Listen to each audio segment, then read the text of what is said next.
नमस्कार, आप देख रहे हैं यू न्यूज यूपी और मैं हूं राहुल सिंह। यूपी गुनाह में एक और सच्ची सनसनीखेज खबर लेकर मैं आपके सामने हाजिर हूं। हमारी खबरें अक्सर असली समाज का आईना दिखाती हैं कि भले हम कितना ही ऊपर से अच्छा दिखते हो, लेकिन असल में हमारा समाज कितना खोखला है और कितना इसके अंदर कहें जुर्म और पाप छिपा हुआ है। हमारी आज की जो हम खबर आपको बताने जा रहे हैं, उसकी बात कहें तो हम चाहे जितना मॉडर्न बनने का दावा करें, हम चाहे जितना कहें कि हम 21वीं सदी में चल रहे हैं, अब जात पात धर्म वाला मामला उतना ज़्यादा नहीं है, लेकिन ये सच नहीं है। आज भी समाज के 4 लोगों को खुश करने के लिए एक पिता अपनी बेटी को मौत के घाट उतारने से तनिक भी हिचकता नहीं। ऐसा ही कुछ हुआ यूपी के बागपत जिले में। यहां पर एक पिता जब घर के बाहर था, तभी उसे किसी ने फोन कर कहा कि तेरी बेटी ने तेरी समाज में नाक कटवा दी, पूरे समाज में तेरी थू-थू हो रही है, तू बाहर घूम रहा है और तेरी बेटी किसी प्रेमी के साथ, किसी लड़के के साथ घर में रंगरलियां मना रही। इतना सुनते ही पिता आग बबूला हो उठा। वो घर पहुंचता है तो देखता है कि घर पर उसकी बेटी किसी लड़के के साथ आपत्तिजनक हालत में। इस हालत में बेटी को देखकर पिता का खून खौल उठता है। बिना कुछ सोचे समझे वो अपने 2 भतीजों की मदद से दोनों को ही बड़ी बेदर्दी से मौत के घाट उतार देता है। इस दौरान सबसे पहले पिता प्रेमी को मारता है। प्रेमी को दबोच लेते हैं सभी मिलकर और उसका गला कसते जाते हैं। इस दौरान बेटी रहम की भीख मांगती रहती है, गिड़गिड़ाती रहती है, लेकिन न पिता को तरस आता है न उन दोनों भाइयों का जिनकी वो बहन लगती। जब पिता तब तक प्रेमी का गला दबाए रखता है जब तक उसकी सांसें हमेशा के लिए थम नहीं जाती। इस दौरान बेटी रोते रोते बेसुध सी हो जाती है। जब प्रेमी का काम तमाम हो जाता है तो पिता का गुस्सा तब भी ठंडा नहीं होता है। पिता उठता है और फिर वो अपनी बेटी का भी गला उसी बेदर्दी से कसता है जैसे उसने प्रेमी की हत्या की, और उसकी भी सांसें थमने तक गला दबाए रखता है। एक साथ 2 मौतों के बाद पूरे गांव में हड़कंप मच गया। बेटी की लाश देख मां बिलक बिलक कर रो रही थी, लेकिन कहीं ना कहीं उसने भी इस हत्याकांड में अपने पति का साथ दिया था।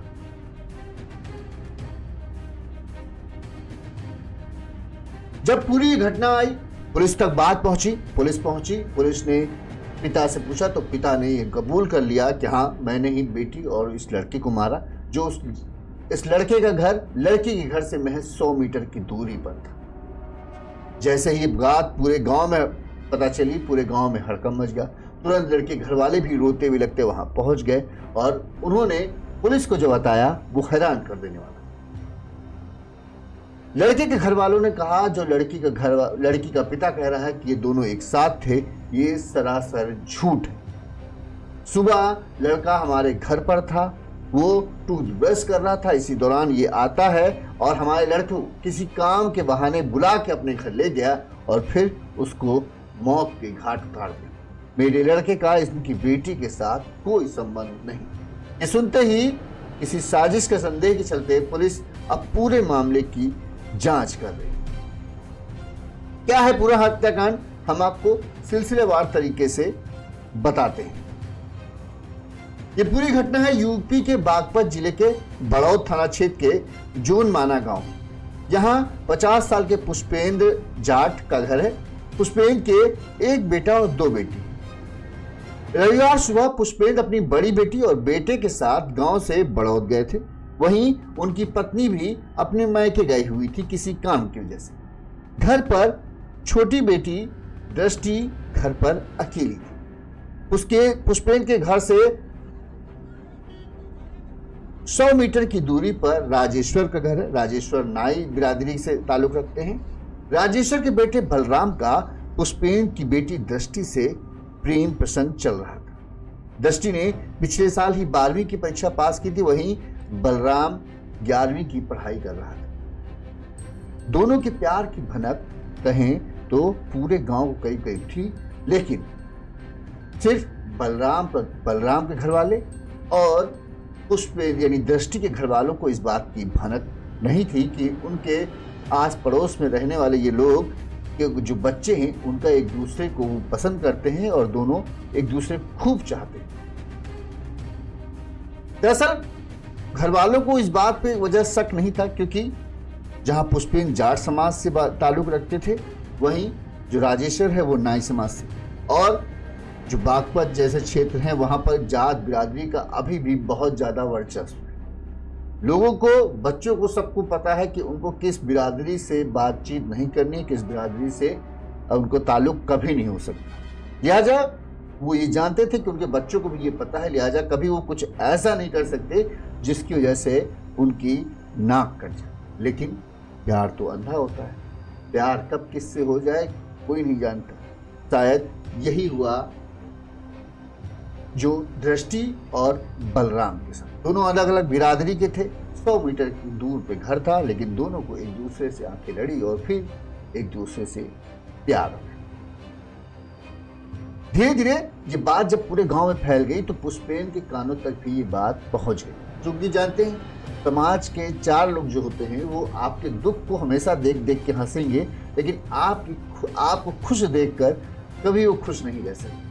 वो तुरंत ही उन खुशियों को उड़ाने के नए नए तरीके सोचेंगे। यही हुआ जब वो लोग देखे कि ये दृष्टि बहुत खुश दिख रही है, बहुत खिलखिलाती है, तो उन्हें ये खुशी बर्दाश्त नहीं हुई। उन्होंने तुरंत ही पुष्पेन के कान भर दिए कि तुम्हारी बेटी का गांव के इस लड़के के साथ चक्कर चला। जिसके बाद सबसे पहले पुष्पेन का गुस्सा फूटा अपनी बेटी दृष्टि पर। उन्होंने उसकी पढ़ाई लिखाई सब छुड़वा दी और उसे घर पर ही एक तरीके से कैद कर दिया। इस दौरान दोनों को, यानी पुष्पेन ने अपनी बेटी को भी समझाने का तरीका आप समझ सकते हैं क्या होगा। मारा पीटा होगा, धमकी दी होगी कि अगर कुछ किया तो तुमको मार डालेंगे। वहीं बलराम के घर वालों से भी झगड़ा हुआ कि अपने बेटे को संभाल लो, नहीं तो वो भी जिंदा नहीं बचेगा। कई बार ये सब हुआ।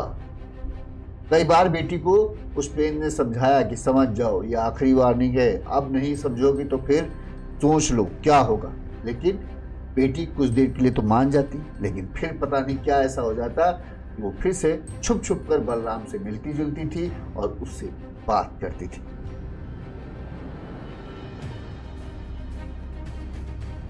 रविवार की सुबह फिर से एक बार वही हुआ। उससे पहले कुछ दिनों पहले झगड़ा हुआ था, तो दृष्टि ने बलराम से संबंध एक तरीके से खत्म कर लिए थे। लेकिन रविवार को जब उसकी माँ अपने मायके गई हुई थी किसी काम से, वहीं पिता जो है उसको लगा था कि हाँ बेटी को हम समझा दिया है, अब वो शायद गलत हरकत नहीं करेगा। इसी भरोसे पर अपने बड़े बेटे और जो बड़ी बेटी थी उसको लेकर वो बाजार गया हुआ था किसी काम से। जब ये इधर बाजार निकले, माँ नहीं थी, घर पे दृष्टि अकेली थी, तो पता नहीं उसे क्या सूझा, उसने बलराम को घर बुला लिया।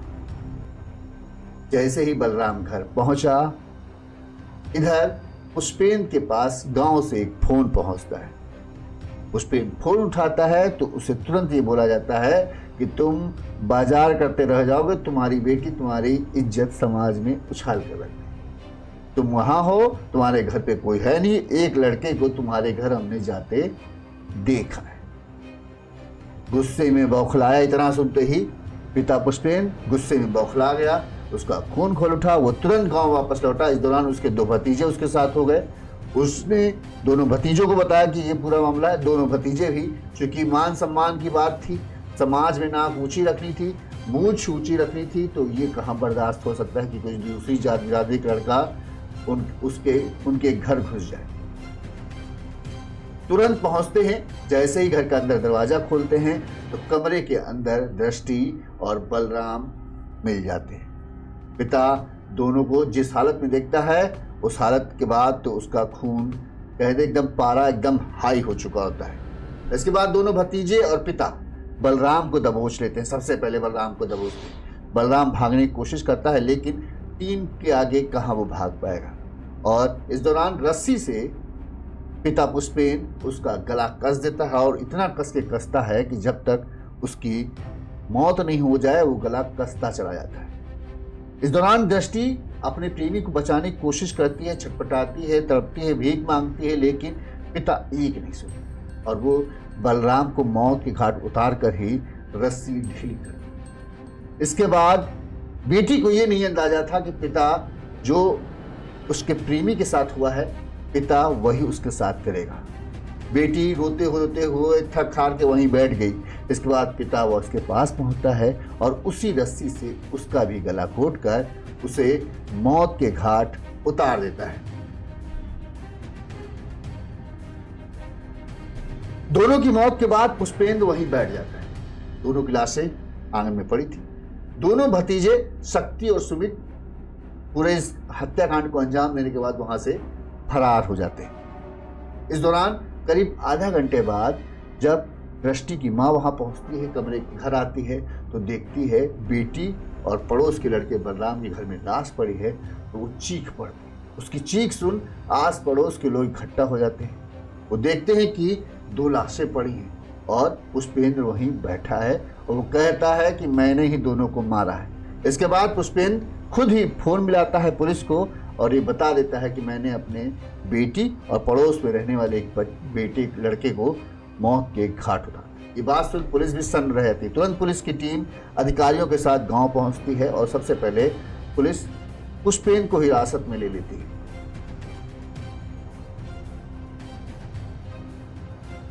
पुष्पेंद्र ने पूछताछ में अपना गुनाह कबूल कर लिया। उसने कहा हाँ मैंने मारा है, मुझे इस चीज का पछतावा तनिक भी नहीं। और आप देख सकते हैं वीडियो में भी कि कहीं से उसकी आंखें झुकी नहीं है।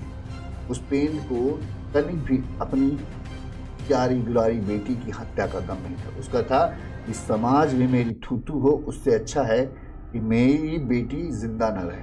और मैंने अपनी नाक अपनी शान बचाए रखने के लिए ही ये किया जो मुझे सही लगा। वहीं जब ये बात बलराम के पिता राजेश्वर को पता चली तो वो भी, उनके परिजन भी रोते भी लगते वहां पहुंच गए। पुलिस ने उनसे भी पूछताछ की। तो जो बलराम ने जब पूछा कि वो पुष्पेंद्र क्या कह रहा है, तो पुष्पेंद्र के बयान को सुन बलराम एकदम हैरान रहेगा कि ये क्या कह रहे हैं, ये तो सरासर झूठ है। राजेश्वर कहता है कि मेरा बेटा सुबह जैसे ही हुआ वो ब्रश कर रहा था, तभी पुष्पेंद्र अपने दोनों भतीजों के साथ मेरे यहाँ आया। उसने बलराम से कहा एक छोटा सा काम है, चलो थोड़ा हाथ लगवा दो चल के, और इसी बहाने से लेकर वो अपने घर ले आया। अगर मुझे पता होता ऐसा कुछ होता तो मैं बेटे को जाने ही नहीं देता। बेटा जब चला गया उसके 10-15 मिनट 20 तक कुछ नहीं हुआ। मुझे लगा कि कुछ लोग काम हो रहा होगा, तभी अचानक जब भड़कम मचा तब मुझे पता चला कि मेरे बेटे की हत्या हो गई है और आरोप ये लगाया जा रहा है कि मेरा बेटा बेटी के साथ आपत्तिजनक हालत में था, जबकि मेरा बेटा का इसकी बेटी से कोई लेना देना नहीं। ऐसा ही कुछ बलराम की भाभी कहना है कि मेरा जो देवर था पढ़ने में बहुत अच्छा था, किसी से ज्यादा मतलब नहीं रखता था, और 1 साल मेरे शादी को मुझे हो रहे हैं, अगर ऐसा कुछ होता तो मुझे जरूर पता चलता। ये सारे आरोप झूठे हैं और जानबूझकर ही मेरे देवर की हत्या की गई है, इसकी जांच होनी चाहिए। बहरहाल बलराम के घर वालों का रो रो कर तो बुरा हाल है, लेकिन पुष्पेंद्र के घर वालों पर इस चीज का कोई भी असर नहीं है। उनके यहाँ कोई नहीं रो रहा है। उनके यहाँ कहें किसी को इस बात का दुख नहीं है कि 2 हत्याएं इस घर में हुई हैं, क्योंकि बात यहाँ किस चीज की थी, शान की। और इस शान के लिए उनका कहना था जो हुआ वो सही था, यही होना चाहिए था, जाकि दूसरे बच्चों को भी ये शिक्षा मिल सके कि कभी भी जो नियम है, समाज के नियम है, उनको तोड़ने के बारे में वो ना सोचे। बहरहाल पुलिस ने 2 जो भतीजे हैं शायद उनको भी हिरासत में ले लिया है, और जो पुष्पेंद्र है उसको तो हिरासत में ले ही लिया है। अब इस बारे में क्या कहें। आज भी जात पात है, ये भी सच है। शहरों में भले कम है, लेकिन गांव क्षेत्र में आप जाएंगे तो अभी भी वहाँ पे इन सब चीज़ों का मायने रखता है। आज भी माँ बाप के लिए कहें तो छोटे में तो ज़्यादा बच्चों को खुशी ज़रूरी होती है, लेकिन जैसे जैसे बच्चे बड़े होते हैं माँ बाप आज भी उनके फैसले खुद लेना चाहते हैं। चाहे भला बच्चा डॉक्टर बन जाए, इंजीनियर बन जाए, उनके माँ बाप भी यही चाहते हैं कि मेरे बेटे की शादी मैं तय करूं, उसका भविष्य मैं तय करूंगा, कोई और तय नहीं करे। शायद इसी वजह से आजकल ज़्यादातर लोग नाखुश भी होते हैं अपनी शादी की वजह से, और तालाक जो बढ़ रहे हैं उसकी वजह भी यही है। लोग बच्चों की खुशी कम, अपने जो समाज की चिंता है उनको ज़्यादा देखते हैं, और जिसकी वजह से इस तरह के घटनाक्रम होते हैं जहाँ पूरा का पूरा परिवार बर्बाद हो जाता है। इस खबर पर आपकी क्या राय है हमें कमेंट करके ज़रूर बताइएगा। इसी तरह से गुनाह की तमाम खबरें हम आप तक पहुँचाते रहेंगे। देखते रहिए यूनिस यूपी। चैनल को लाइक और सब्सक्राइब जरूर कीजिएगा, इससे हमारा मनोबल बढ़ता है और हम और अच्छी सटीक खबरें आप तक पहुँचाने में मेहनत ज़्यादा करते हैं। नमस्कार, देखते रहिए यूनिस यूपी।